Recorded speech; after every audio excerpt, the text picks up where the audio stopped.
Rancangan Santapan Jiwa My Quran Time ini dibawakan oleh MFDM Group of Companies, 3Q Equestrian dan Fraser Valley Kuala Kubu Baru.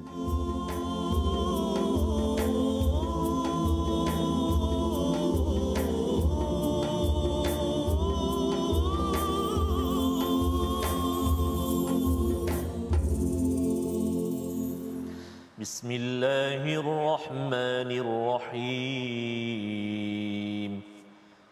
Alhamdulillahi Rabbil Alamin.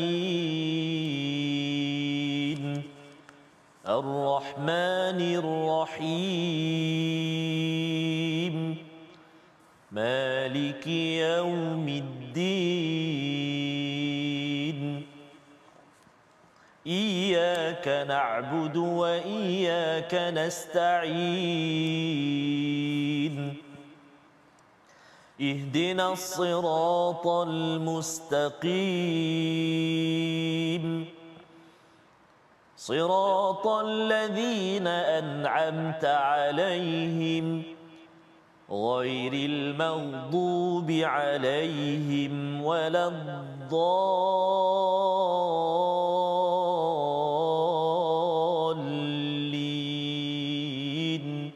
Amin. Sadaqallahul azim. Assalamualaikum warahmatullahi taala wabarakatuh. Alhamdulillah wassalatu wassalamu ala Rasulillah wa ala alihi wa sahbihi wa man wala. Allahumma salli ala sayyidina Muhammadin wa ala ali sayyidina Muhammad. Apa khabar semuanya, ahli dan bonda, tuan-tuan dan puan-puan, muslimin dan muslimat, sahabat-sahabat Al-Quran, sahabat-sahabat My Quran Time. Moga-moga Allah Subhanahu wa taala terus mengurniakan kesihatan, kebahagiaan, keceriaan, semangat buat ibu-ibu, ayah-ayah, tuan-tuan dan puan-puan semua untuk terus bersama dengan Al-Quran. Amin ya rabbal alamin. Alhamdulillah, hari ini kita bersua dalam My Quran Time. Kita berada di halaman yang ke-455 dan hari ini alhamdulillah saya syukur pada Allah SWT kerana saya masih lagi ditemani oleh guru kita semua, Al-Fadil, Al-Ustaz, Profesor Madya Dr. Ahmad Sanusi bin Azmi. Assalamualaikum Prof. Waalaikumsalam. Subhanallah. Sihat Prof ya? Sihat. Alhamdulillah. Sihat Ustaz. Alhamdulillah Prof. Subhanallah. Saya bila duduk dengan Prof senyum semua. Senyum semua. Ceria, selalu sengih semua, senyum semua. Alhamdulillah. Subhanallah. Jadi Prof, semalam kita telah belajar Prof tentang kisah Nabi Allah Daud alaihi salam bersama dengan rakyatnya. Betul. Dan banyak peringatan yang kita dapat semalam. Betul. Dan hari ini kita nak terus menyambung halaman yang ke-445 dan insya-Allah mudah-mudahan Allah SWT lapangkan dada kita untuk kita terus belajar pada hari ini insya-Allah taala. Tanpa melengahkan masa, dipersilakan Al-Fadhil Prof. Baik, terima kasih Ustaz Tarmizi kita. Alhamdulillahirabbil alamin wassalatu wassalamu ala asyrafil anbiya'i wal mursalin wa ala alihi wa ashabihi ajma'in. Amma ba'd. Apa khabar tuan-puan, ibu ayah yang saya kasihi sekalian? Mudah-mudahan semuanya berada dalam keadaan yang sihat sejahtera. Hari ini alhamdulillah Allah Taala pertemukan kita lagi, boleh membaca Al-Quran, boleh menatap Al-Quran dan bertadabbur dengan apa yang akan kita pelajari pada halaman 455. Kalau semalam kita dah dengar kisah Nabi Daud, maka halaman hari ini akan bercampur beberapa kisah yang lain pula.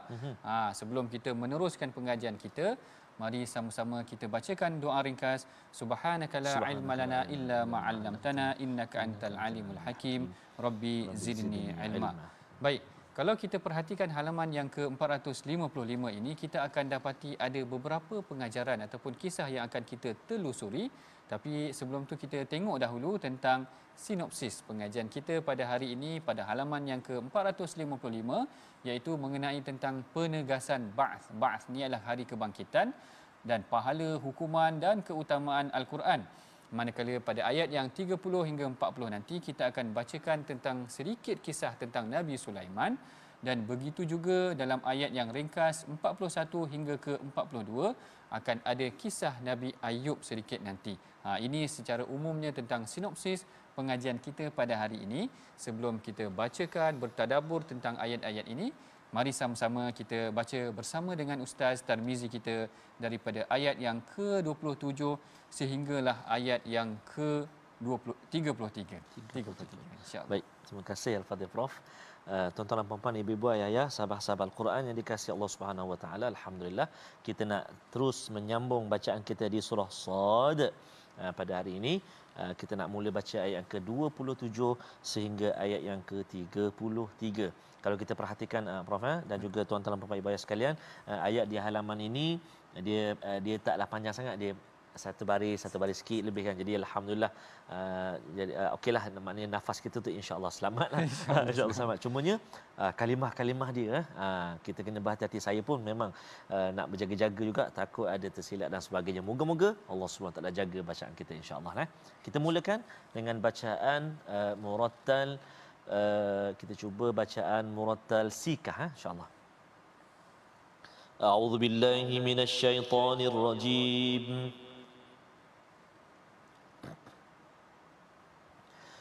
وَمَا خَلَقْنَا السَّمَاءَ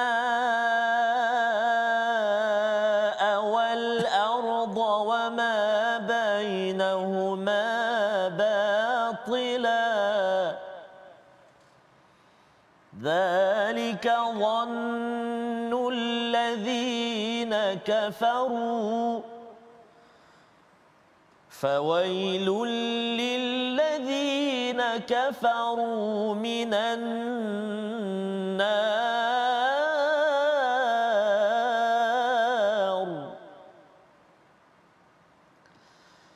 أَمْ نَجْعَلُ الَّذِينَ آمَنُوا وَعَمِلُوا الصَّالِحَاتِ كَالْمُفْسِدِينَ في الأرض وَعَمِلُوا الصَّالِحَاتِ كَالْمُفْسِدِينَ فِي الْأَرْضِ أَمْ نَجْعَلُ الْمُتَّقِينَ كَالْفُجَّارِ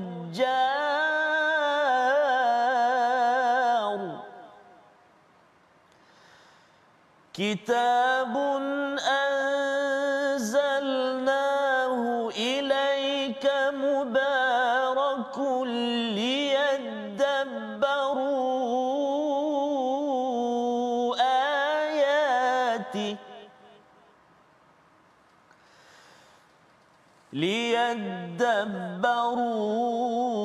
ليدبروا آياته وليتذكر أولو الألباب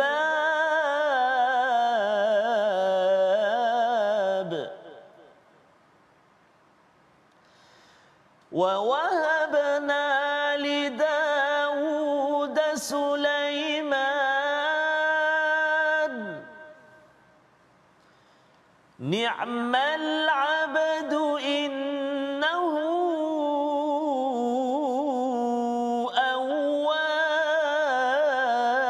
أواب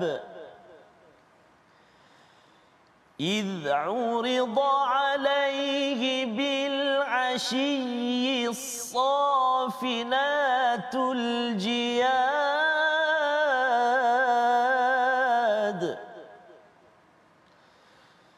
فقال إني أحببت حب الخير عن ذكر ربي حتى توارت بالحجاب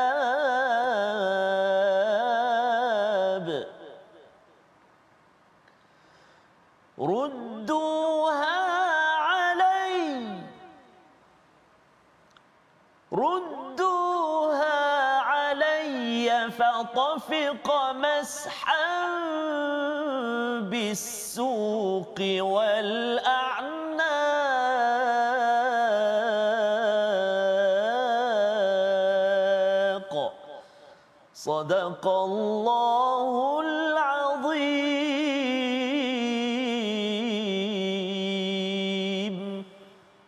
Sadaqallahul Azim. Dalam ayat yang ke-27 Allah Ta'ala berfirman, dan kami tidak menciptakan langit dan bumi dan apa yang ada di antara keduanya dengan sia-sia. Itu anggapan orang-orang kafir, maka celakalah orang yang kafir itu kerana mereka akan masuk ke neraka. Baik, kalau kita perhatikan pada halaman yang ke-454 yang semalam, Allah Ta'ala satu muka surat. Kalau kita tengok sebenarnya menceritakan tentang Nabi Daud. Dan kalau kita buka halaman yang ini, Allah Ta'ala ada bagi 3 ayat. Yang kita tengok ayat ke-27, ayat ke-28 dan ayat yang ke-29 menceritakan tentang bagaimana nature ataupun keadaan fitrah manusia ini dijadikan dan alam ini dijadikan. Barulah ayat yang ke-30 Allah Ta'ala menceritakan tentang kisah Nabi Sulaiman. Apa yang menariknya yang ingin saya sampaikan adalah kadang-kadang kisah dalam Al-Quran ini dia ada ayat penampan. Ayat penampan ni maksud saya macam buffering verses. Ada yang menampan dia. Menampan ni maksudnya mula-mula Allah Ta'ala ceritakan tentang Nabi Daud.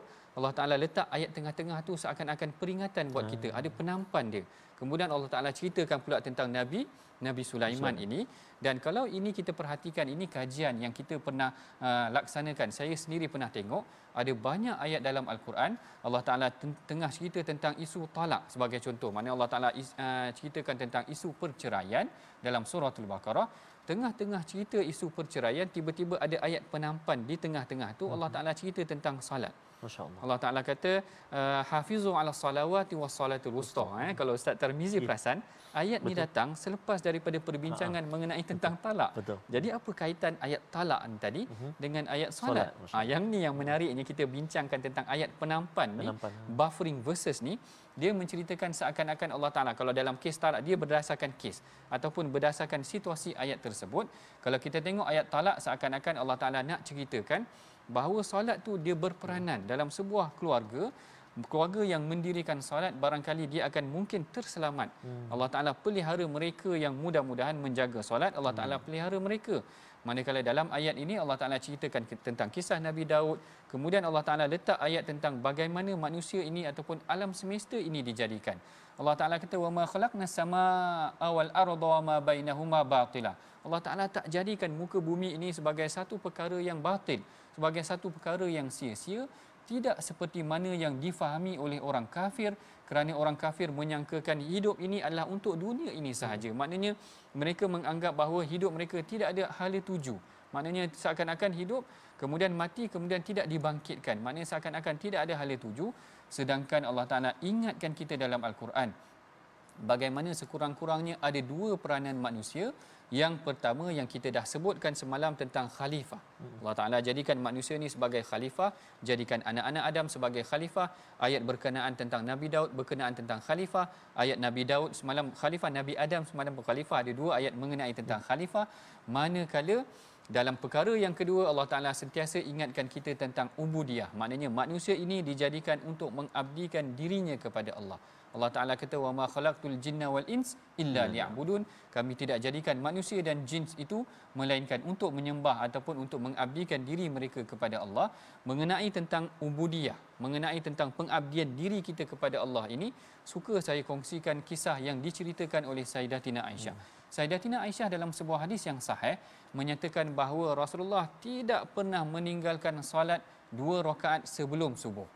Ini amalan yang Rasulullah sentiasa jaga, yang kita kalau boleh amalkan, yang mana Sayyidatina Aisyah kata 2 rakaat sebelum subuh ini adalah lebih baik daripada seluruh isi dunia. Itu yang Rasulullah ungkapkan dan disampaikan oleh Sayyidatina Aisyah.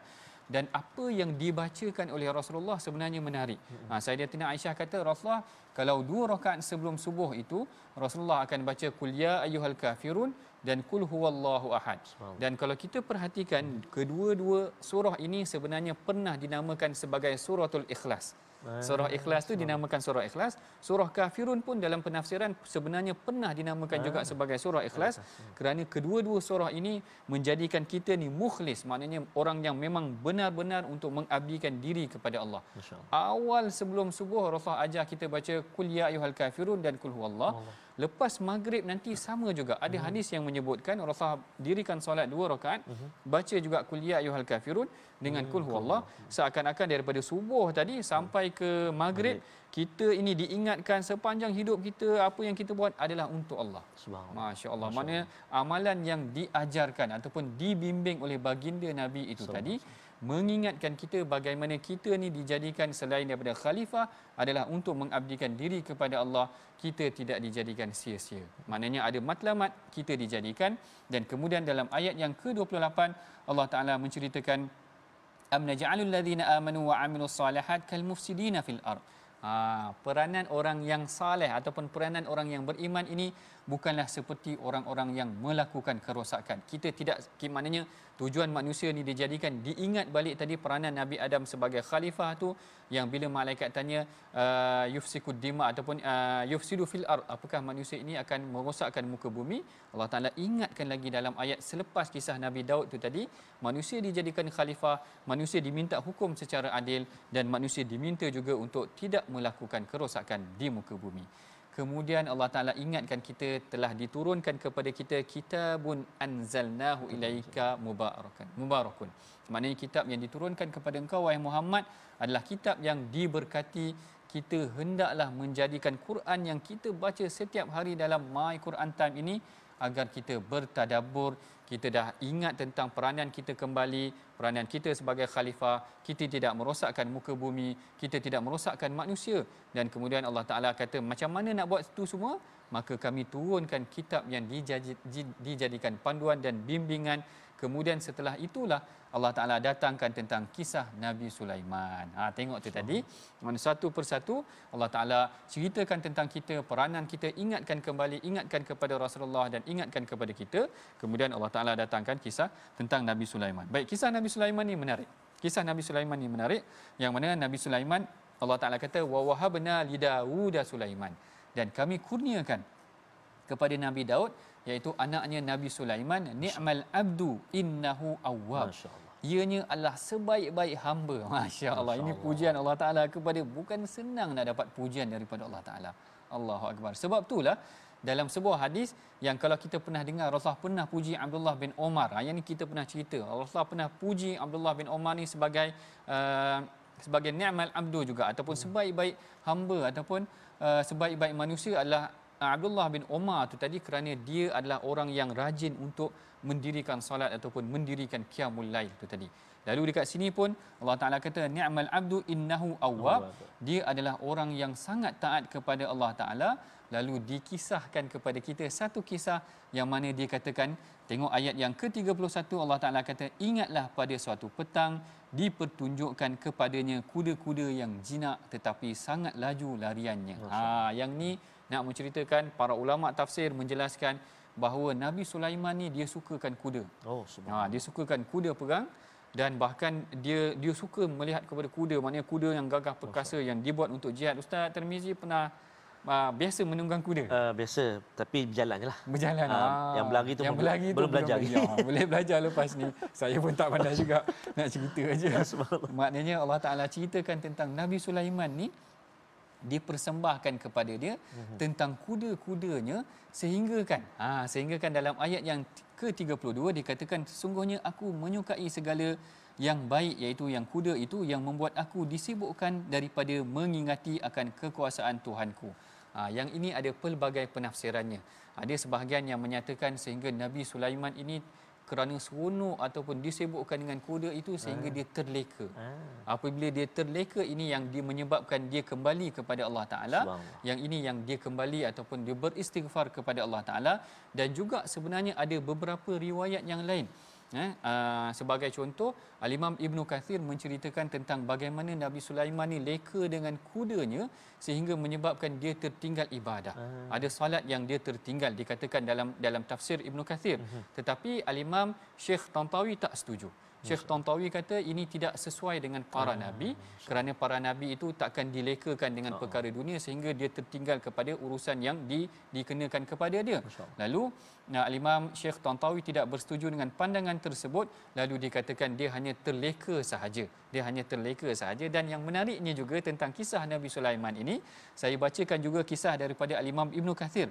Al-Imam Ibn Kathir juga meriwayatkan, selain dia kata kadang-kadang Nabi juga terleka dengan urusan dunia, sama seperti Rasulullah yang disibukkan dengan perang Khandak sehingga dia terlepas solat asar.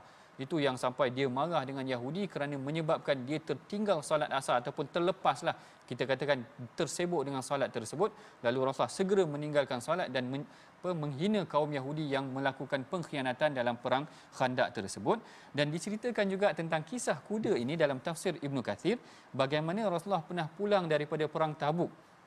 Rasulullah balik daripada perang Tabuk dan apabila disingkap ataupun tersingkap kain tirai tempat rumah Sayyidatina Aisyah, rupanya Sayyidatina Aisyah sedang bermain dengan anak patung. Bermain dengan anak patung kerana Aisyah ni dia masih lagi kanak-kanak ataupun keanak-anakan.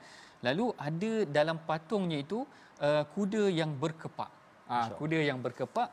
Lalu Rasulullah kata wara'a bainahunna farasan lahu janah. Rasulullah kata, kenapa kuda ni ada kepak? Rasulullah kata kepada Sayyidatina Aisyah, ma hadzal ladzi ara wasatahunna. Apa yang aku nampak ada dekat kuda ni tadi? Lalu Sayyidatina Aisyah kata, ini adalah kepak. Lalu Rasulullah tanya kepada Aisyah, apakah kuda ni ada kepak? Lalu Aisyah kata, amma sami'ta anna li Sulaimana khailun laha ajniha. Aisyah kata, kau tak pernah dengar ke yang Nabi Sulaiman ni ada kuda yang ada kepak? Rasulullah terus tergelak. Rasulullah kata, fadhahikan Nabi sallallahu alaihi wasallam. Rasulullah tergelak kerana dengar telatah ataupun apa kita nak kata telatah lah, maknanya Sayyidatina Aisyah itu sendiri. Yang ni mengenai tentang kisah kuda keseronokan Nabi Sulaiman sehingga terleka sedikit dan kembali kepada Allah. Dan ini adalah separuh yang pertama mengenai tentang kisah Nabi Sulaiman. Kita akan teruskan lagi selepas daripada ini. Tapi sebelum tu mari kita perhatikan dahulu perkataan pilihan kita dalam perbincangan kita pada hari ini, iaitu perkataan batala. Kataan batala ini membawa maksud menjadi sia-sia. Menjadi sia-sia. Batil ini banyak juga disebutkan di dalam Al-Quran, iaitu sebanyak 36 kali yang disebutkan di dalam Al-Quran, yang mana kita akan dapati perkataannya ini nanti dalam halaman yang ke-455 ini, yang kita belajar, yang kita selalu sebut batil. Batil itu adalah menjadi sia-sia. Menjadi sia-sia.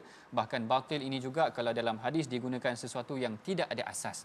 Maknanya tidak ada asas tu batil lah, kerana sia-sia, tidak boleh dijadikan amalan dalam kita sandaran seharian kita. Kita telah masuk kepada separuh perbincangan pertama. Kita cerita peranan kita di muka bumi, dan kemudian kita cerita separuhnya mengenai tentang kisah Nabi Sulaiman dan keseronokannya kepada kuda. Kita akan sambung lagi selepas daripada ini. Jangan ke mana-mana.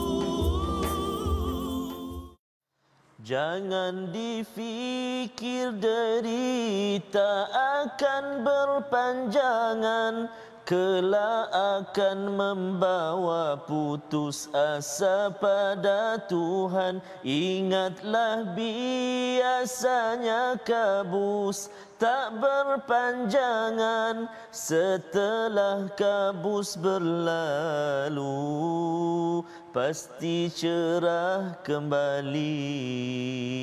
Ujian adalah tarbiyah dari Allah. Apakah kita akan sabar ataupun sebaliknya? Dapatkan yang original sambungan dia, lagu nasyid dari bertajuk Kehidupan daripada abang-abang Intim. Subhanallah. Jadi mudah-mudahan pasti dalam setiap kesusahan itu ada kemudahan, dan pasti setiap kesusahan itu ada kemudahan. Begitu juga ayat-ayat yang kita akan telusuri selepas ini juga berkisar tentang ujian-ujian yang bakal dilalui oleh para nabi, antaranya yang kita berbincang pada hari ini, Nabi Allah Sulaiman, Nabi Allah Daud, Nabi Allah Sulaiman, kan, insya-Allah. Jadi sebelum kita mendengar kupasan seterusnya, mari kita singgah sekejap ke ruangan ulang kaji tajwid kita.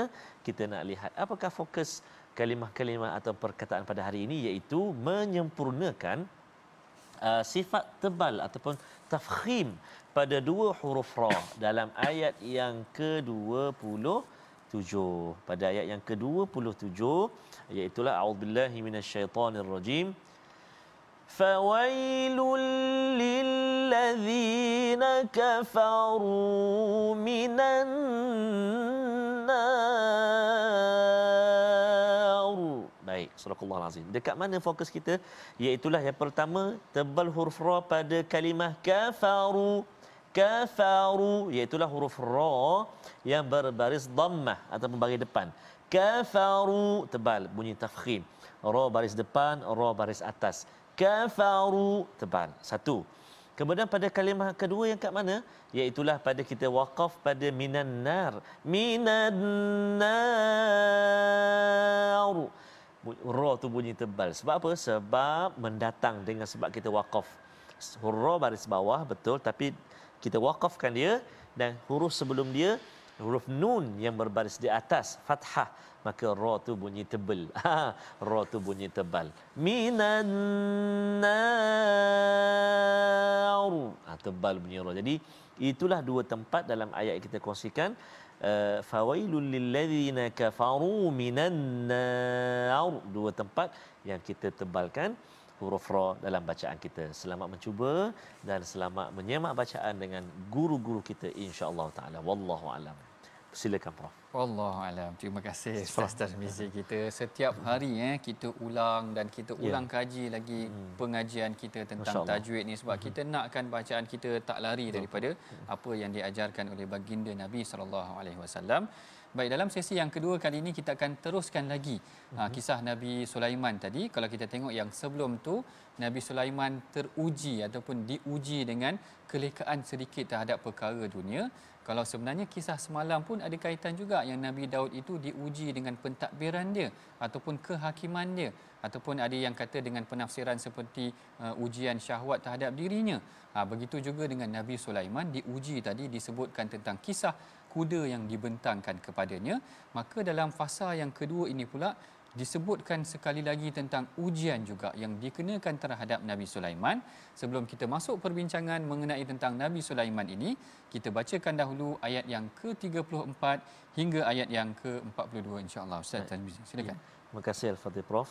Tuan-tuan dan puan-puan sahabat-sahabat Al-Quran, ibu-ibu ayah-ayah yang dikasihi dan rahmat Allah Subhanahu wa taala, kita nak menyambung bahagian kedua bacaan kita di halaman 455 bermula ayat yang ke-34 sehingga ayat yang ke-42 dengan bacaan murattal jiharkah. Insya-Allah kita cuba Jom gemakan rumah kita contohnya, ataupun di mana juga kita berada dengan Al-Quran insya-Allah. A'udzubillahi minasyaitonirrajim. وَلَقَدْ فَتَنَّا سُلَيْمَانَ وَأَلْقَيْنَا عَلَى كُرْسِيِّهِ جَسَدًا ثُمَّ أَنَابَ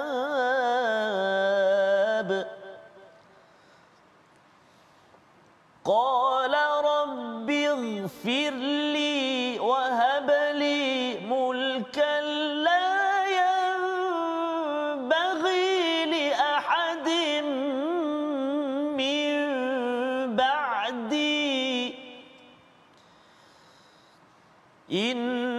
إنك أنت الوهاب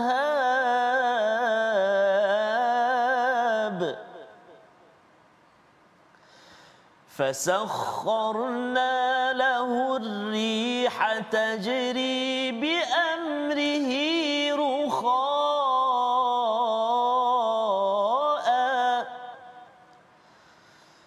فسخرنا له الريح تجري بأمره رخاء حيث أصاب والشياطين كل بناء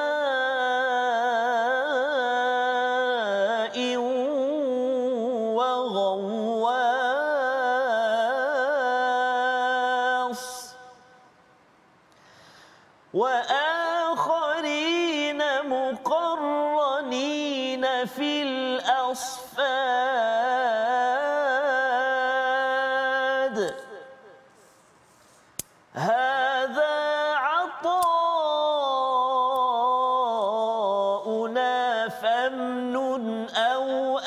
فامسك بغير حساب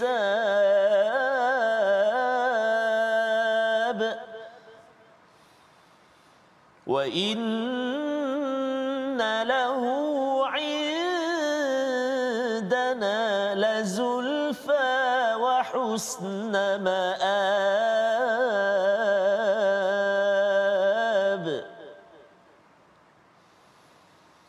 واذكر عبدنا أيوب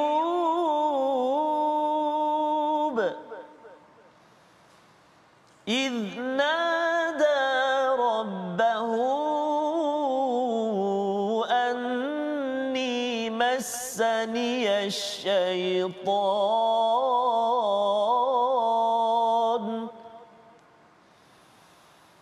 إذ نادى ربه أني مسني الشيطان بنصب وعذاب اركض برجلك هذا مغتسل بارد وشراب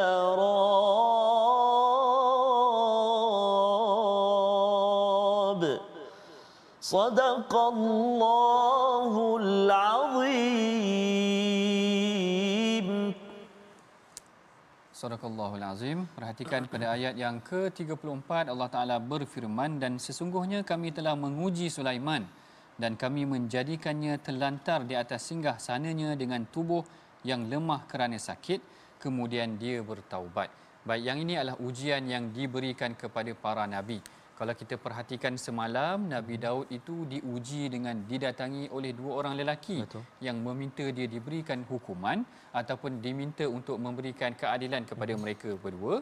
Manakala Nabi Sulaiman pula diuji dengan kisah bagaimana dia dikatakan walaqad fatanna Sulaimana wa alqaina ala kursiyhi jasadan. Iaitu kami uji Nabi Sulaiman itu dan kami letakkan di atas kursinya jasadan.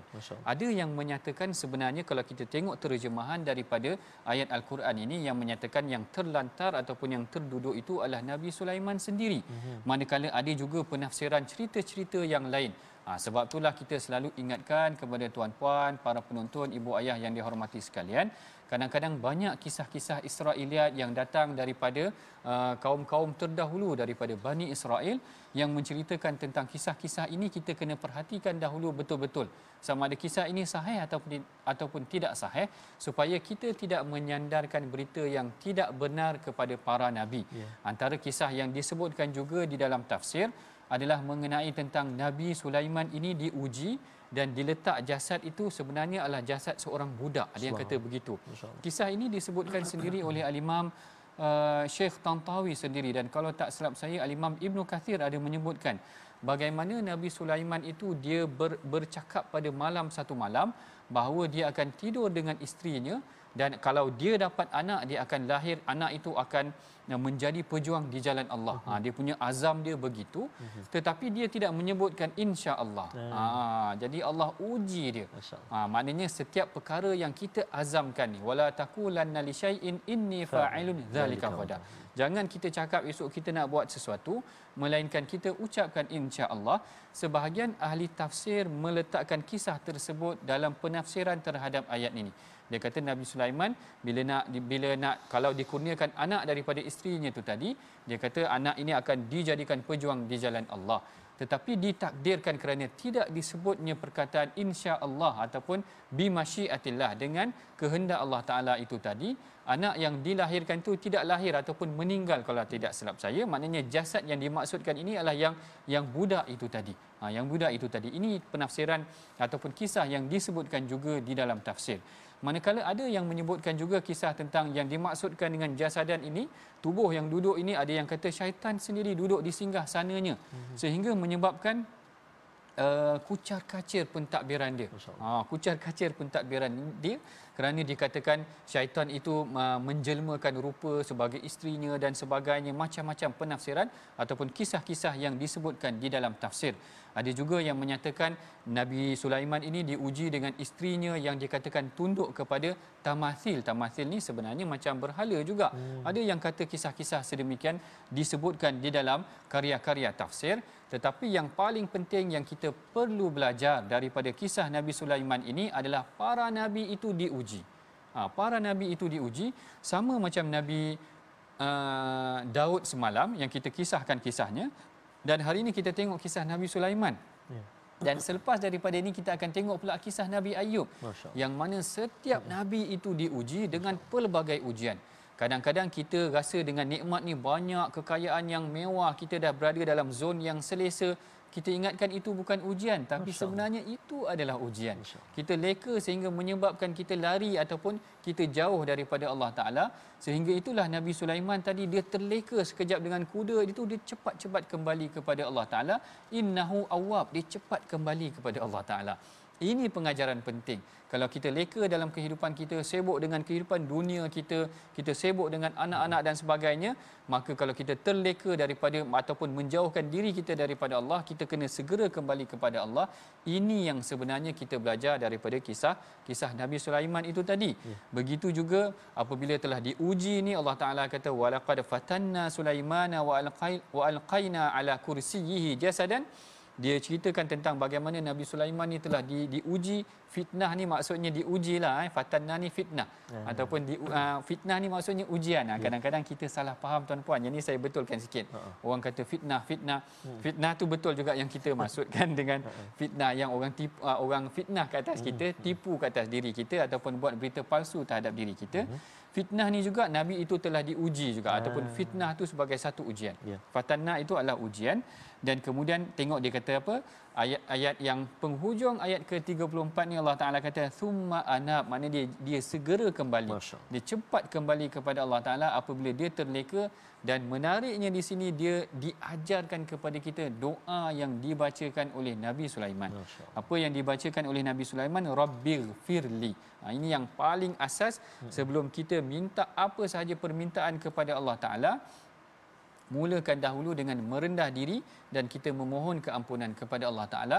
Nabi Sulaiman mula-mula dia minta keampunan daripada Allah Ta'ala, barulah dia kata wahabli mulkan la yambaghi li ahadin min ba'di.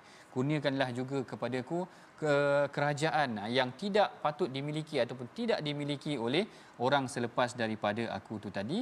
Lalu Allah Ta'ala kata fasakharna lahu rih. Yang ni luar biasanya. Kalau tadi dia diuji dengan kuda, bila dia terleka sekejap, Allah dia ada riwayat kata dia sembelih kuda dia tu, maknanya dia kembali kepada Allah Taala. Lalu kalau kita cepat kembali kepada Allah Taala, Allah Taala akan gantikan dengan yang lebih baik. Tadi kalau kuda tu laju, Allah Taala kata ni angin lagi laju, Allah Taala beri nikmat. Kalau tadi Allah Taala beri kuda yang laju, cepat dia kembali kepada Allah Taala. Lalu Allah Taala sebutkan dalam ayat yang ke-36, fasakharna lahu riha tajri bi amrihi. Nabi Sulaiman ni kelebihannya adalah kemudian kami tundukkan kepadanya angin yang berhembus dengan baik. Masya-Allah. Ini antara yang pernah kita bincangkan.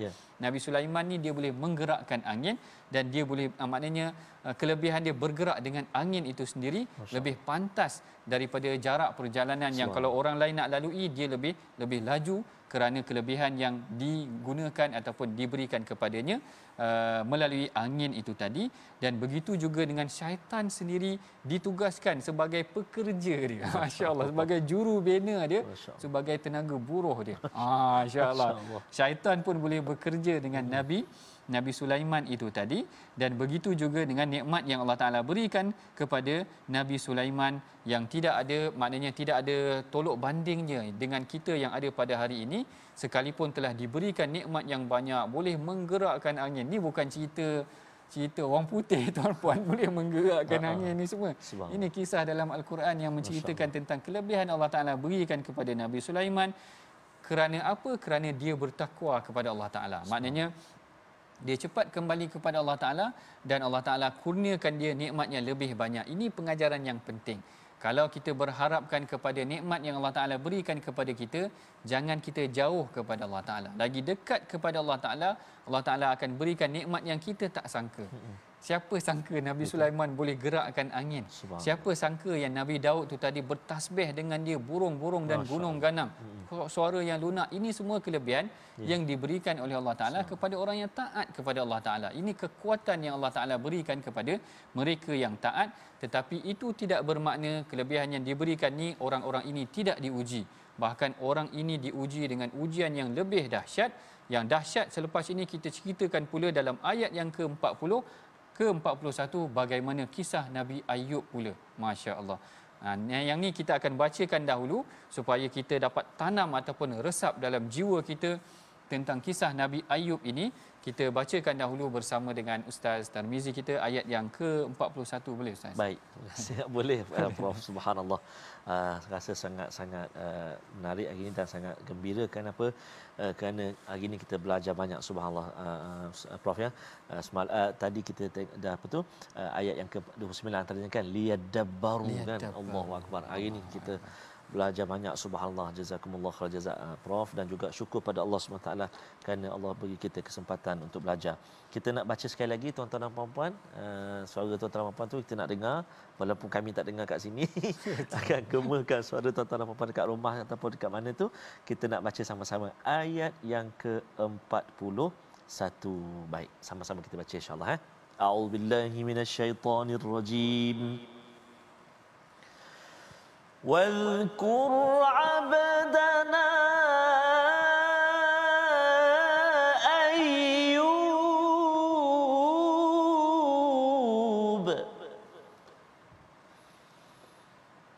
إذ نادى ربه أني مسني الشيطان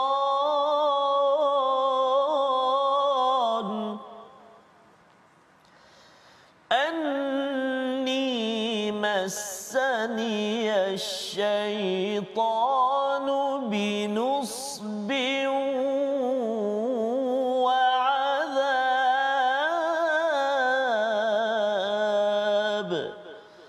صدق الله العظيم. Sadaqallahul azim. Dalam ayat yang ke-41 Allah Ta'ala berfirman, dan ingatlah akan hamba kami Nabi Ayub ketika dia menyuruh Tuhannya, sesungguhnya aku diganggu oleh syaitan dengan penderitaan dan bencana. Perhatikan ayat ini tuan-puan. Dalam ayat yang lain juga Allah Ta'ala menceritakan tentang Nabi Ayub ini yang iznada rabbahu anni massaniyad-dur.